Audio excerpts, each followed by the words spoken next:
Coming up on this episode of Radio.co.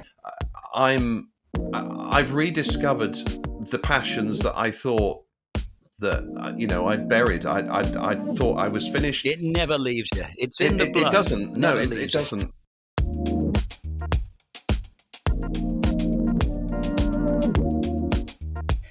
Hello and welcome back to the third episode of Radio.co. Today I'm joined by James Hazell and Tim Gough and from Gen X Radio.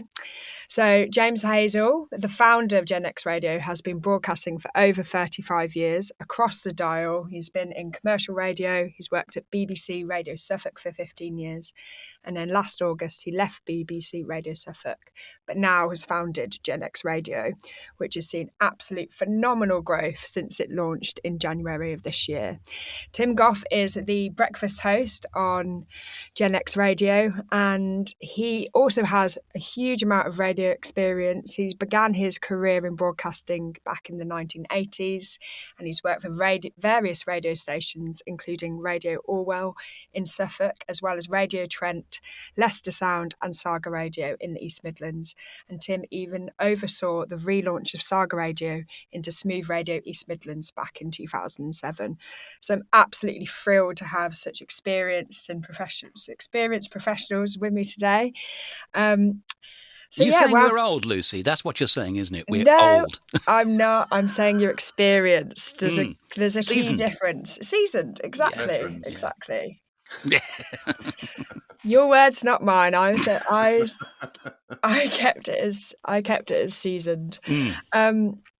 So, James, you created Gen X Radio. Just wondering why you decided to start Gen X Radio. Well, the long and short of it, unemployment, really. I mean, bottom line is I built a studio during the pandemic so that I could work from home if the call ever came. And the BBC were getting pretty close to, stopping anybody coming into the office, apart from presenters, because, very few people have their own studio. So I cobbled all this together thinking this will come in handy one day. And then, as you say, I found myself on the air in the August of last year. And I thought, well, you know what? I've got a studio. I've got a following. If I strike while the iron's hot, who knows what might happen? So the process began of building Gen X Radio Suffolk. So what was it like basically transitioning from working for the BBC to then basically having this whole radio station that you're managing and, presenting a various show? And yeah, well, from the presentation standpoint, I had to play a bit of a game in that I had this, quite substantial local following from my days at the BBC and previously, which I wanted to bring with me to Gen X Radio. But we always knew that Gen X Radio would be kind of different to the BBC, very different. It's going to be more traditional commercial style of radio as opposed to BBC. So I had to begin on day one sounding kind of BBC-ish so that those who came with us, were familiar with what we did.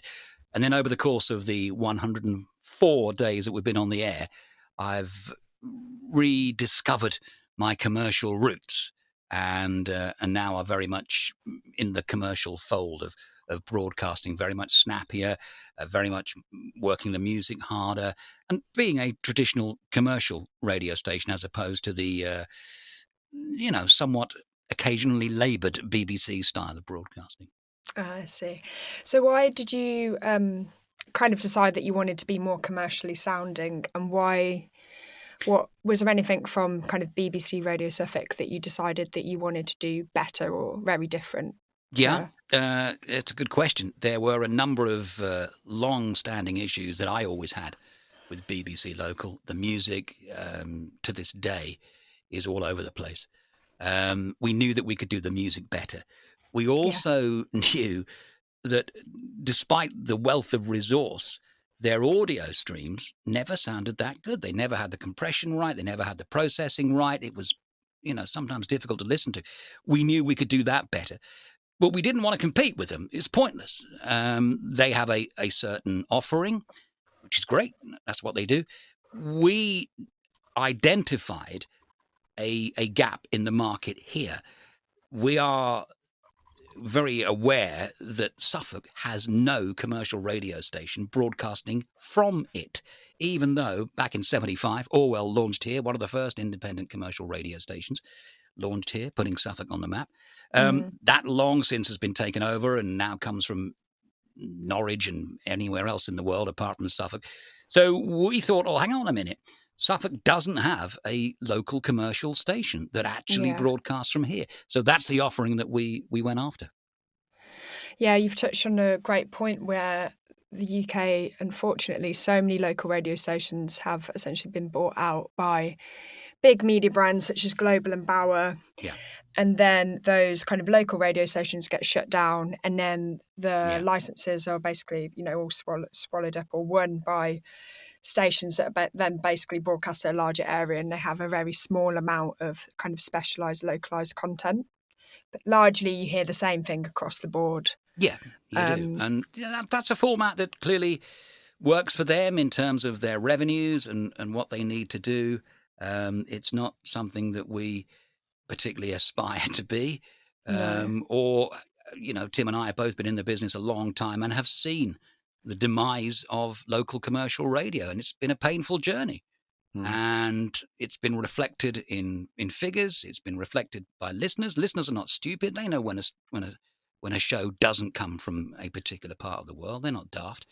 So it's been, something that we've been monitoring for a number of years, and this is our opportunity, to give a county back its local commercial radio.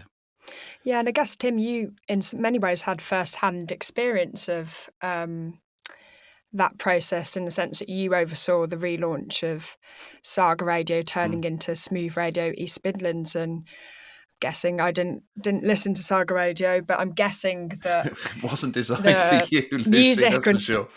No, well, yeah, I guess the name is a bit of a dead giveaway, but I'm guessing that the music, obviously, once it turned into Smooth Radio East Midlands, became just a lot more homogenised. The kind of, you can guess the kind of songs that were playing and stuff. So,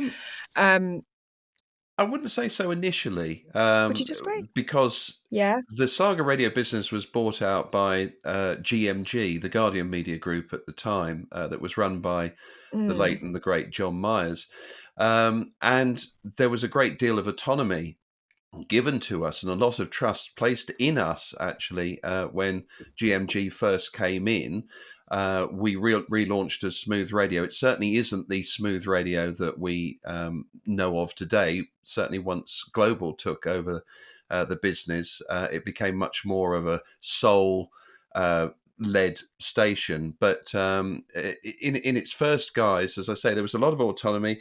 We could still super serve the area that I was. It was the East Midlands Smooth Radio that I was involved in relaunching, and they were great times, but we were under no illusion that the whole industry was under a revolution, if you like. Rules were changing.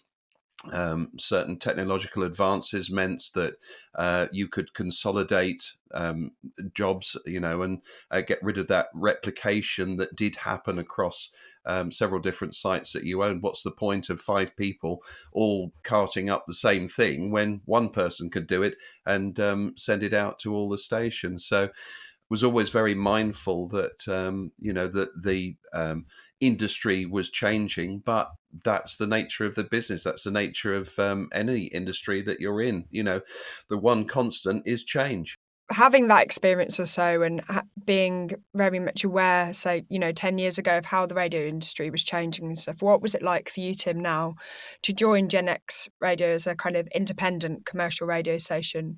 Have you really noticed the differences volunteering for Gen X compared to your previous experience? I actually had to take a lot of convincing to resurrect a career in radio, if you like. I had gone into radio retirement. So when I left Smooth Radio in 2010, that was at a time that there was great changes being undertaken in the independent radio sector. but I just felt that at the time my career had run its course, and I thought, I'm done. I've got nothing left to prove. I've done every show there is to do around the clock. I've run radio stations. That was it. And then James comes knocking and says, I'd really like you to do the breakfast show. I said, thanks very much. Not interested, but I'll come round and have a look at your gear, because I was quite interested to see the studio that he'd built. And slowly he kept chipping away. And then he said, what's it going to take to get you involved? And I said, all right then. And we haven't looked back since. It has been a real roller coaster ride, because I think between me agreeing to actually come on board, we were probably on air, I would say 2.5 weeks later. So it was a really kind of quick turnaround to get your head around how everything worked. And I've rediscovered the passions that I thought that I'd buried. I thought I was finished. It never leaves you. It's in the blood. It doesn't. No, it doesn't leave you. I mean, you can think you've put it to bed, but it gets reawakened. And I'm excited to get up every morning on the air for 7 o'clock, and I just love that sense of broadcasting and the whole creativity, the whole process that goes into putting a show on air. Yes, it's great. Really enjoy it. You wanted to pre-record initially, didn't you? You wanted a voice track. I think part of the process, I was prepared I was really sort of struggling to get my head around getting back involved with radio again. That was part of the process, my thinking process of how's this going to work? Do I want to get involved? If I am going to get involved, how much time am I going to be able to commit? So it was just a thought process that I went through. It was a kind of a thinking out loud exercise that I did with you. And eventually thought, well, no, I might as well I'm not really tied in to do anything between 7 and 9 in the morning. I can afford to just get up a little bit earlier and just play records and talk rubbish in the morning, which I do. The money's handy, isn't it? When we see it, it'll be absolutely fantastic. No, but we're not doing this for the money. I've been there, done that as far as the career is concerned. That this is a project that I wholeheartedly believe in and back James 100%. We are very lucky to have a few sponsors and advertisers on board already. The momentum has started. It can only build from here. And, we hope to build a great little business at the end of the day. So, James, you managed to persuade Tim to come and join you in your new venture of Gen X Radio also. And I know that you guys originally worked together back at Radio Orwell. But just looking at your roster of presenters, most of your presenters have kind of professional radio experience, and they've often worked in, either a commercial radio station, or they've done time at the BBC, or even the ones that don't have got hospital and community radio experience. And that struck me as quite unique in many ways. There's a lot of radio stations we speak to say that they struggle to find talent that has already kind of had experience or already been trained. Yeah. So I'm wondering if you can offer your processes of how you've acquired such great talent or so, and if you've also got any advice for stations that are trying to, kind of get the best out of their presenters, or trying to find talent, or even just develop them as well. It's a really good question. It was obviously a difficult thing to schedule a radio station, on a voluntary basis. I mean, you're having to ask people to commit time. You're having to ask people to provide their knowledge, expertise, and their talent for free. Yeah. So it has to be a project that they believe in. And I guess that I'm in the fortunate position to be someone who's in the radio industry's well known here. People have been aware of me and what I've done over the past, 35 years. And I guess I'd like to think I'm, a nice guy, a decent guy to work for, or to work with at least. And when you've got that combination, it is easier to say, hey, come and have a look at this, have a listen, see what you think. We think this can be something. We're kind of sticking it to the man a little bit in terms of the big conglomerates, the corporations, who are, riding roughshod over the industry. I know Tim has a slightly different perspective on this and their need to do it their way. Well, that's great. But let's not forget what radio is. It's a one-to-one medium that serves people. And when you forget that, then you're in trouble. So with that sort of ethos in mind, and with a little bit of, obviously getting Tim on board was part of that, because then people went, ooh, hang on a minute, they've got, some heavyweights here. We were then able to get the legendary Nick Cody to come on, voiceover extraordinaire, of course, heard across the country on ads on a daily basis. We were able to ask him to do a rock show, and he lives very close to me, so that was handy. He was keen to come on board because we gave it. It's this sense of excitement. It's almost, I imagine, what the Pirate Boys would have felt like back in the day. Something new, something that's different to what everybody else is doing. Pioneers, if you like. In the digital field as opposed to the AM/FM field. So there's a degree of excitement about that. When it comes to nurturing talent, we've got people on board who don't have a great deal of radio experience. And that's where Tim and I do invest time with one-to-ones, and we go through tapes like traditional, which is something that I always hated, but it has to be done. And, we bring them along and we nurture them and we guide them accordingly. And where they have been, the stations they have worked at, they've not really had that available to them. So they've come to us with what they think is what they should be doing. And we're able to say, with our 70-odd years of experience, well, actually, that's probably not the way we would do it. How it needs to happen is this, blah, blah, blah. And very quickly, you'll find that if they take that on board, they grow at a good rate. Yeah, that's... I think, you've touched on an interesting point there, that I think if a lot of people are coming from either community radio stations or hospital radio stations, it's sometimes they're not as lucky to be working with other people that have such wealth of experience and that have also had kind of professional training as well, that can kind of pass that on. So well, it's another interesting point. I mean, yes, they are volunteering for us, but at the same time, we joke about this. If you were to go on some radio course and pay for the experience that Tim and I have, actually, it's not a bad deal to be on board with us and picking up all these, hopefully really useful tips and experience to develop themselves into, far better broadcasters. Yeah, it's a really good point. And it will it definitely, I think, contributes to why Gen X Radio has been so successful, because in the past, you launched in January of this year, and you've regularly seen listener figures of over 10,000 people. Yeah. Which I'm guessing, obviously, some, as you said, James, they knew you were, they're fans of you as a broadcaster already, and they've come across with you.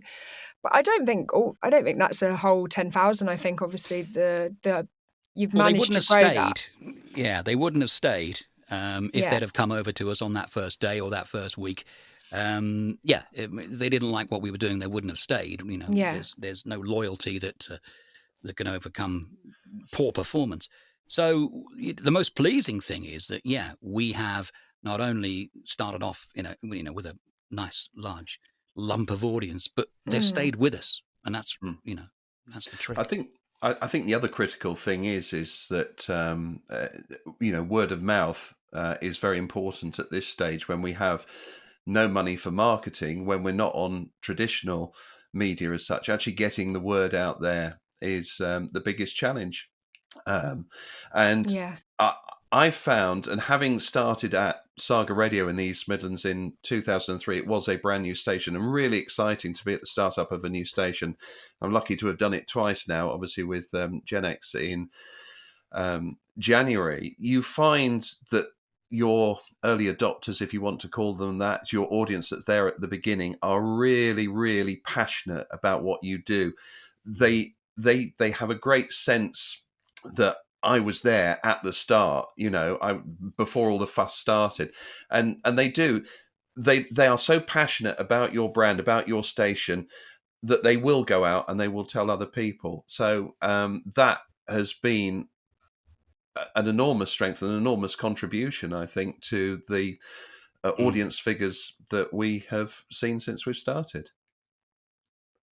Yeah, and because you're serving Suffolk, Gen X Radio is clearly a competitive radio station in the sense that you've got 10,000 plus listeners or so. And I think, as you've said, part of that is you've brought a core audience with you that are really dedicated, and you've kept them, which is crucial, because there's no point trying to gain audience, listeners if you can't keep them. You've got the on-air talent.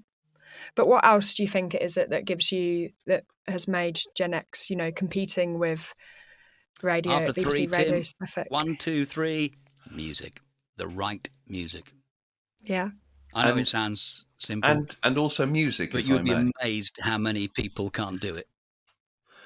Yeah. I think it's the breadth and it's the depth of music that we play. I think one of the frustrations with a lot of commercial stations these days, they are so focused on a very tight playlist, the ones that test well, and they get flogged to death. And I think people do tire of it after a while. They kind of have torn loyalties because they perhaps like some of the personalities, but the music does tire on those stations. And I've worked in them. It bores me senseless having to sit there day after day playing the same songs in a slightly different order. But that's what happens. But James and I have been working particularly hard on identifying a real breadth of music from pretty much the 60s up to the present day. But our core focus really is from about 75 to 95. But songs that feel good, songs that people relate to, the memories that come back from the times in past that you were growing up. Everybody has those songs that just registers, when you hear it and you think, oh, it's ages since I heard this one, and you remember where you were and what you were doing and who you were with. It's a very, very powerful thing. And so if you can bring that breadth, you can bring that depth of music to your audience, they will stick with you because it's more of a surprise. It won't be, oh God, I bet, it won't be too long before that Madonna song plays next again. They want to know what's coming next, but they won't be able to predict what's coming next. And that's the nice thing. We've always got a surprise around the corner. Yeah, and I think you've kind of alluded to a really good point there, that commercial radio does a disservice to its listeners in the sense it forgets about their wealth of music knowledge and their huge tastes or so, and instead it plays the top 3 songs or top 2 songs from well-known, really popular artists and stuff. Whereas back in the days where everyone bought albums or stuff, you would know the whole of Hotcakes by Carly Simon or whatever album it may be. So yeah, I think that's the beauty of independent radio stations like yours, is that you can just, you don't have to try and make it just palatable for the masses. No. I was listening to one of the 80s stations at the weekends that do a singles chart from a particular year in the 80s, and then they do an album chart from another year. And it was quite interesting that on the album charts, although they are, telling you what the albums are, they're playing the hit singles off the albums, which kind of just, well, yes, yeah, I know, those songs. Surprise me. If you're choosing a track off the Human League's Dare album, don't play "Don't You Want Me, Baby." Everybody knows that. Surprise them with the sound of the crowd, or one of the other album tracks. Yeah, absolutely. The thing is, I always like to think that the presentation of music is also critical as well. The way in which we talk about the music, the way in which we allude to the music, how we went down to Woolies with our paper round money and bought that particular single that we've just played, what it meant to us and what it means to other people. Because there's an awful lot of that was, this is. Well, that's not presenting, is it? That's not working the music. That's not loving the music. That's just being a gap in between songs, filling a gap in between songs. Yeah. People have the same memories that we have. They also went to concerts. They also bought LPs. They also still have very fond memories of those songs. So by connecting with them in that regard, in terms of music, saying, hey, do you remember when this came out? Do you remember when you were the first time you heard this song? Do you remember hearing this had gone to number one on a Tuesday lunchtime while you were at school with your transistor radio on? People do remember that stuff. And that's where we make this great connection as presenters and as people who love the music and relate to the music that we're playing. Sorry to interrupt, but if you're enjoying this episode, then why not subscribe to our newsletter? You can get some tips, tricks, and general radio expertise direct to your inbox. Also, if you'd like to start a radio station, then you can try us for free for 7 days if you go over to Radio.co. So, James, as a kind of the station manager, what kind of guidance do you give to your kind of your presenters with their shows about the music that they play or so? Well, we have a despite giving the impression that it's a bit of a free-for-all, we do actually have a tightly controlled playlist. Right. But it's only tightly controlled in terms of repetition and in terms of flow. The emphasis we always put on presenters is to sell the music, is to love the music, to work the music hard, for the music to be part of what they are doing.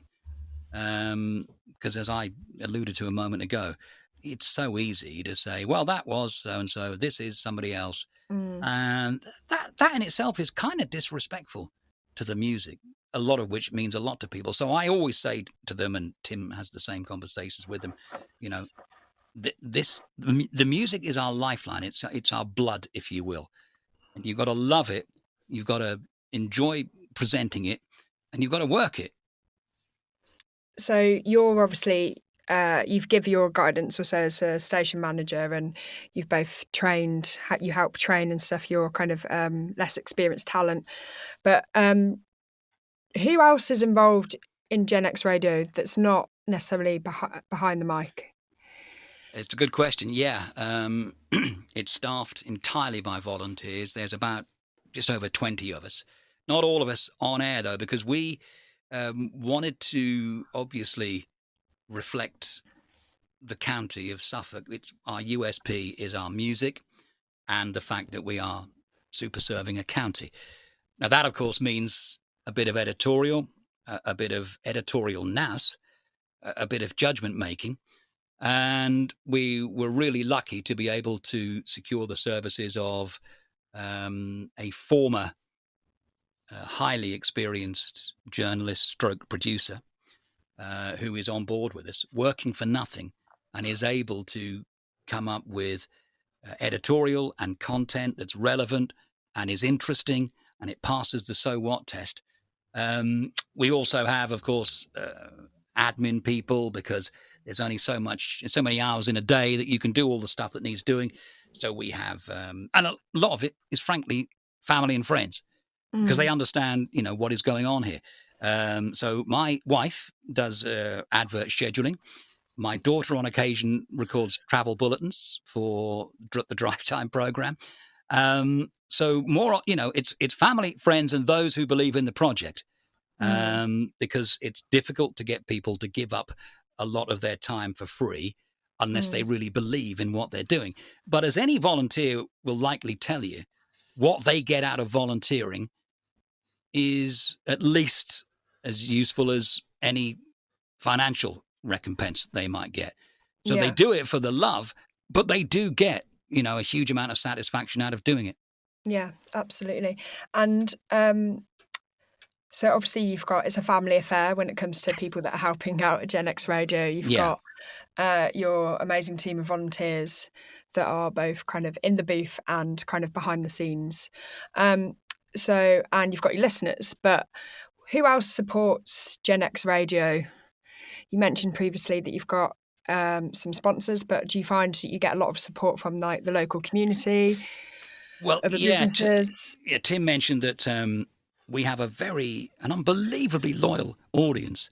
And I think that's because they were from day one. They may have been previous listeners to me or to Tim. So they're very keen to be involved in a number of ways. They're constantly texting and WhatsApping and messaging, and that's great. They're involved on the Facebook as well. But you'll suddenly get a message through saying, so-and-so has created a standing order for so many pounds a month. And you think, wow, why? Because we love the station, we want to see it succeed, we want to be contributors to it. So as obviously we've got our regular advertisers, all of which, took a bit of a punt because we were a brand new station. But again, it's local companies who have a similar ethos to us. They believe in Suffolk and they want, to put something back. So they've come on board with us, which keeps the bills paid. But once the bills are paid, to be able to come into this room and then get messages through saying, love what you're doing, what a great station. I mean, we celebrated our 100 days of broadcasting a few days ago. And I put this post on Facebook saying, hey, we're 100 days old. And if you read the messages, it's absolutely heartwarming when people say, this is a brilliant station, well done, and so pleased. And they are so invested in it because it feels like it's theirs because it's right here near where they live. Right, I see. I was about to ask, actually, why is it you think there's so much of a demand for actual local radio? Because it doesn't exist here. That's the sad truth of it, as we've already alluded to. And it's a continual circle. I was at Broadland, Radio Broadland in Norwich, when it bought Radio Orwell. That didn't go down very well here. I then joined Radio Orwell. That got then, or SDR, as it was then renamed to, that then got bought, and it's been bought and sold a number of times. I then campaigned for a local small-scale license for Ipswich, which Ofcom eventually agreed to. They advertised it. I didn't win it. The people who did win it sold it a few years later, and it's now in the hands of a national conglomerate. It's just an ongoing circle. And whilst I understand, again, there's a business aspect to this, it is frustrating when Ofcom just allow all this to happen and allow the removal of genuinely local radio. I mean, when we were on the air, Tim, correct me if I'm wrong, a couple of weeks when that storm came through, big storm came through. Yes. And it was a real test of, my goodness me, this is what local radio is all about. The response we got from that, because we were able to report on what was actually happening here in Suffolk, was incredible.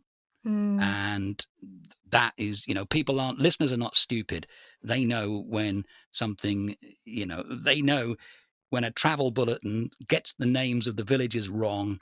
They know when things are not coming from the place they live and they care about. Yeah. And that is a huge USP for us. Well, what we haven't actually mentioned, one of the other unique things that we do in our broadcasting setup is that we're not all confined to the same studio. We actually broadcast from different areas around Suffolk, which again, I think gives us more credibility. Now, I live near Bury St Edmunds. I do the show from my summer house in the morning. I call it the Garden Studio. So for 2 hours of the morning, we're in West Suffolk. James comes on after me. He's in the centre of Ipswich.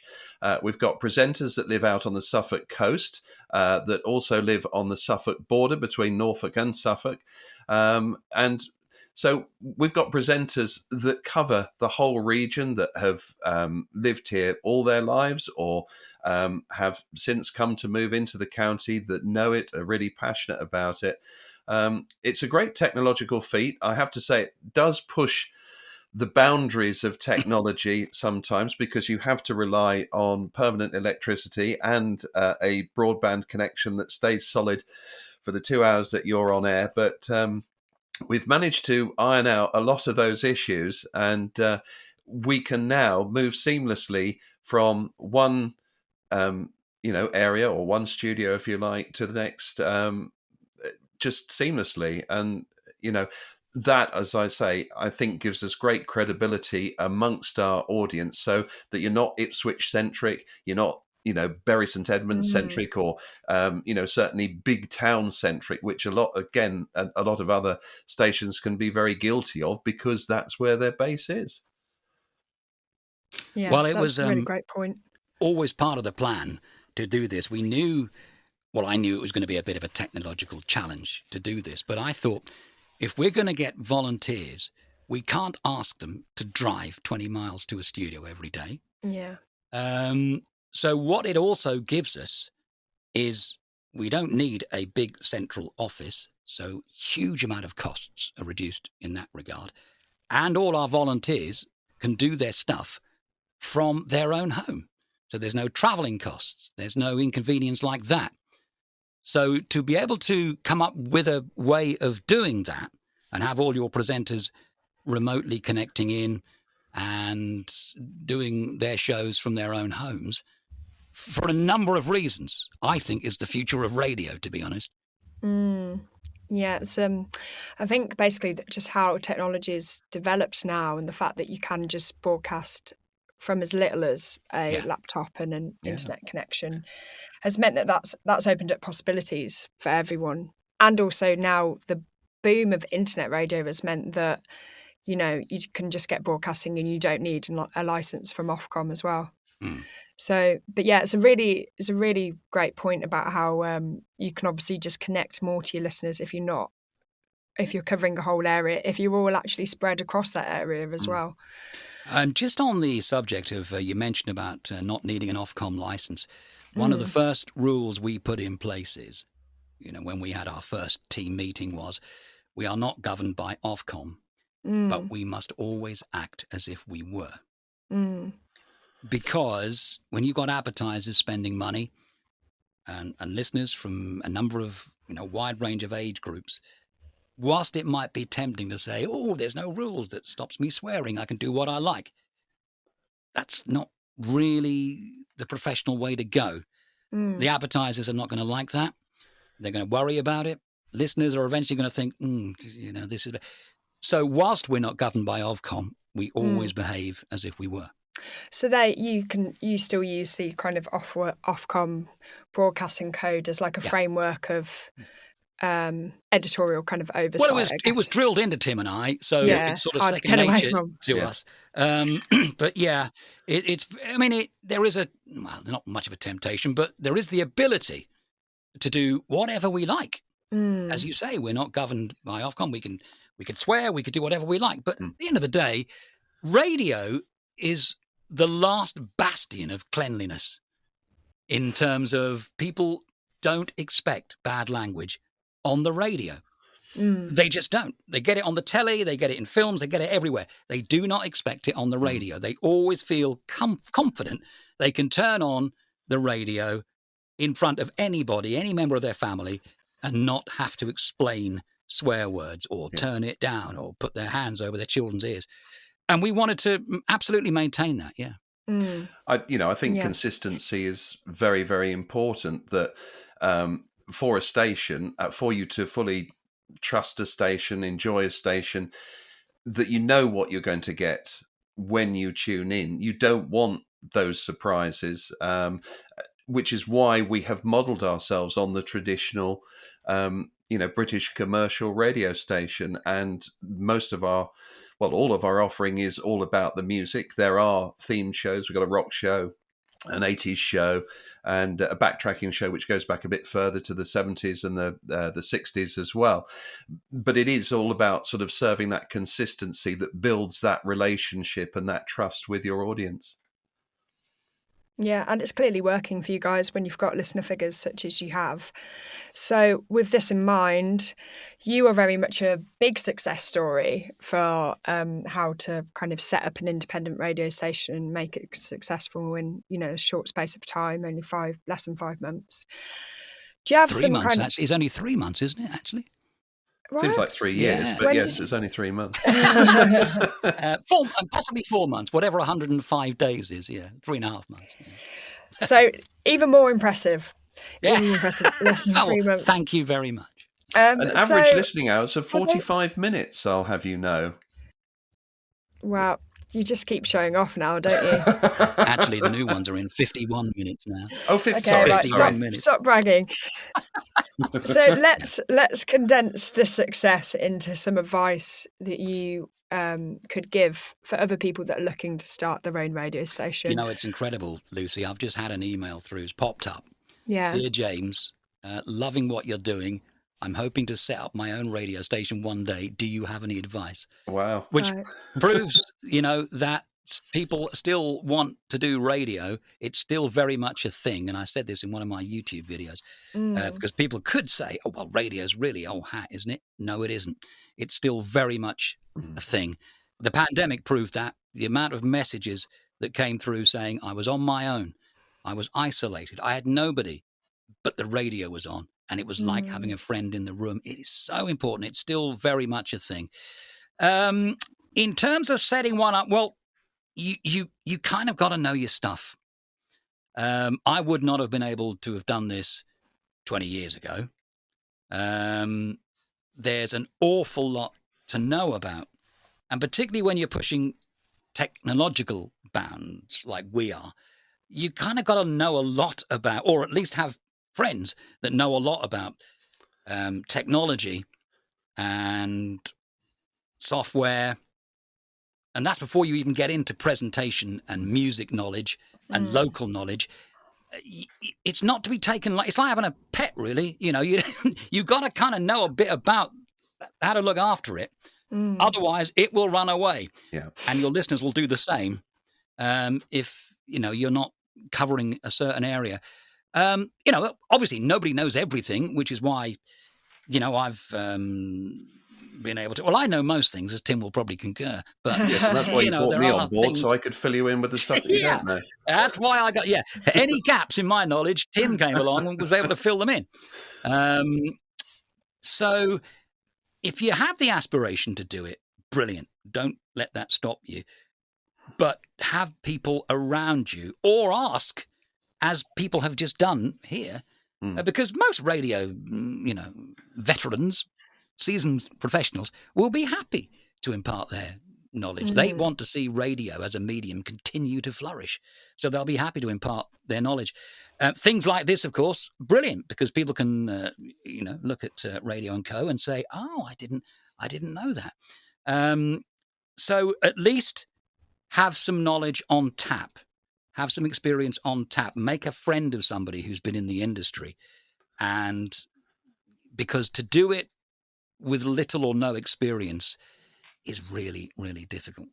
It has to be said. And I would also say, know who you want to broadcast to. It's no good.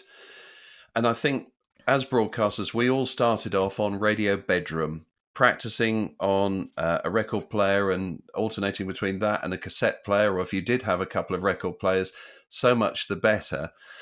But you need to know who you want to broadcast to, what kind of programs that you want to do. It's no good just going on and playing music and hoping that you'll just hoover up whoever happens across you. You just need to find a unique selling point for you. So whether that be a genre of music, whether it be an era like Gen X is, and tie it in with the music that way, know who you want to go out and get, I think is really, really important. And that way you will start to cut through and hopefully make waves on your own radio station. Sound advice. So you mentioned James, that obviously get a kind of crew of people, get some people around you that have experience or so. But in terms of Gen X, what companies or organisations have you found within the radio industry that have you found helpful for Gen X? Have you noticed any particular support from any particular organisation? I'm sure you can tell me who hasn't been helpful. Yeah, but that would be easier. Say no names, and then. But are there any kind of particularly useful?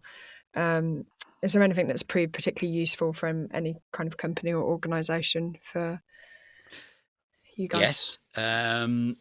And it is a bit of a tricky thing because many organisations will see you as, oh, they're just online radio. That doesn't count. Well, yes, it absolutely does. You've got to cut through all of that and find the people who believe in radio. This is going to sound really creepy, but it's organisations like Radio.co who are able to say, oh, yeah, we know exactly what you're planning to do. We know how to do it. We've got this, we've got that. We can help you with this. We can help you with the other. And they have been amazing, actually. And I've said this in a previous video, that we have suppliers that we pay who are far less supportive and matter of fact about something you go to them with. And I love this about Radio.co. You can go to them and say, oh, is there a way in which we can see this? Or is there a way in which, give me a few moments, we'll come back to you. And they'll come back and they completely get what you're doing. And of course, you know, the quality of the stream is one of the things. You'll remember this, Tim, when we first went on air, people got in touch and said, how come you sound better than BBC Local? 2 reasons: a really good quality stream and the level of processing, which again comes from knowledge of these things that we were able to apply to the stream.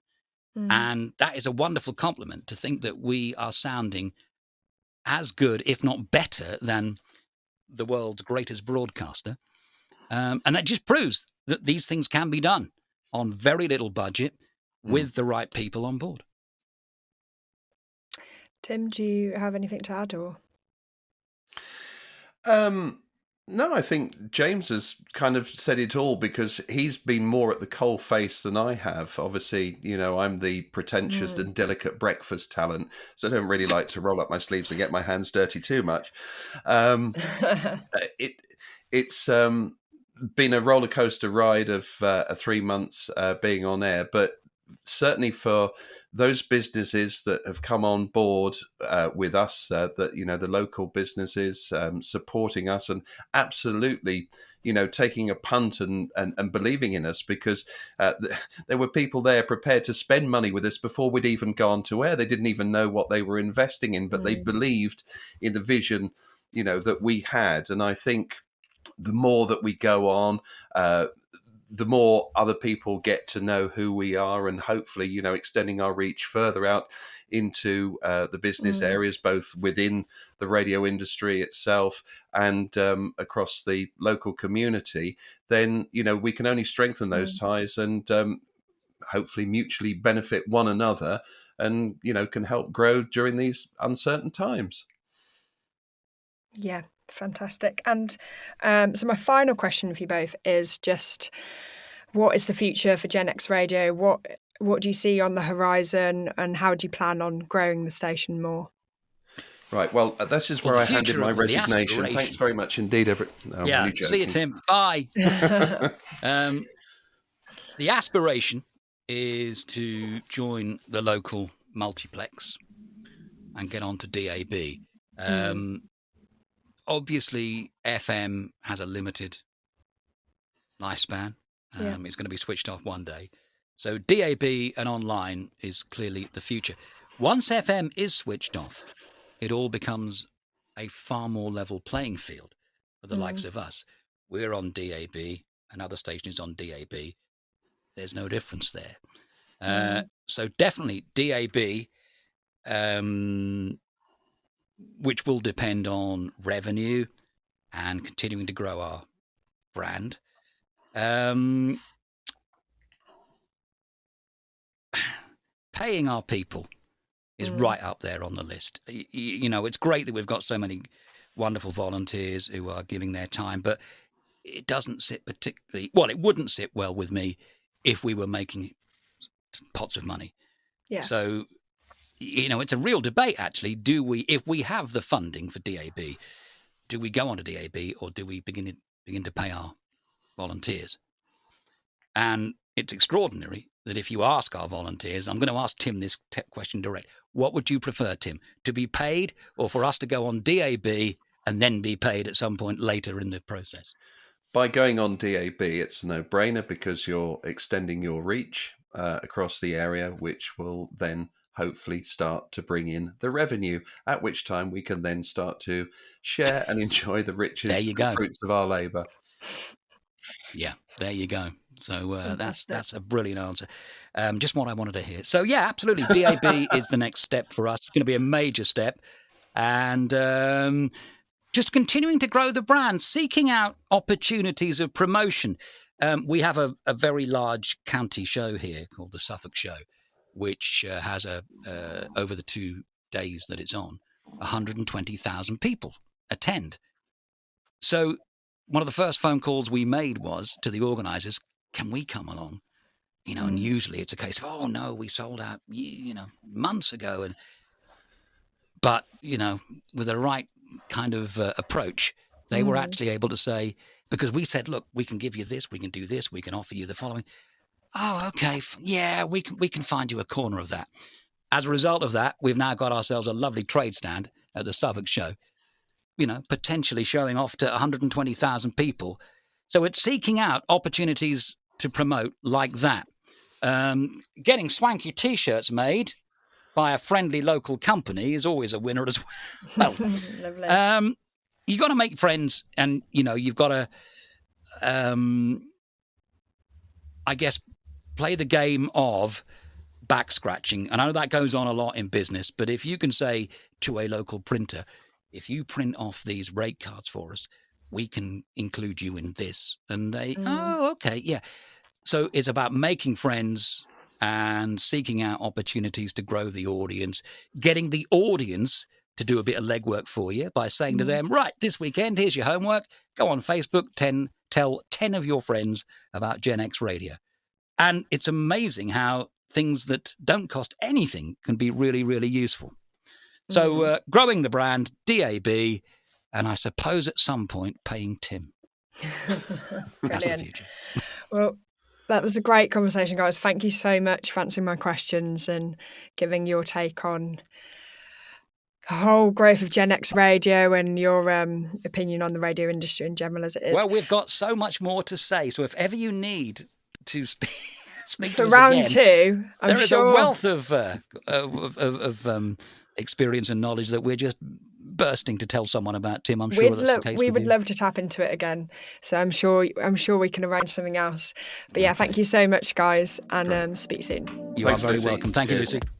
Thank you for listening to this week's episode of Radio & Co. If you enjoyed the conversation today, make sure you hit subscribe so you never miss an episode. Radio & Co is produced by Radio.co, the platform that can bring your radio station to life. Head to radio.co/demo today to get started. We'll be back soon.